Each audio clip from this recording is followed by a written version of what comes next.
How to turn off the long press of your power button that gives you access to the Gemini or the Google Assist or any of these here that keeps popping up. All right, so there are two settings you want to take a look at, and let's get started. Just to be clear, this is the global Redmi Note 15 Pro phone model in particular, and the first place you want to go to is using the quick access. You'll tap on settings over here. Then within this area here, you are going to go down to where it says additional settings, all right? And in this part here, you're gonna look for the gesture shortcuts right here. Then you're gonna see Launch Digital Assistant.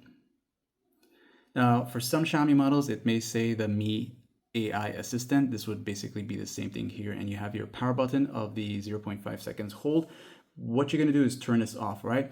Now, if you did that and your model has the Google Gemini Assistant, or whatever you wanna call it, and you still are getting the long press and the prompt is coming up here, you're gonna come out of here, and then come out of here also.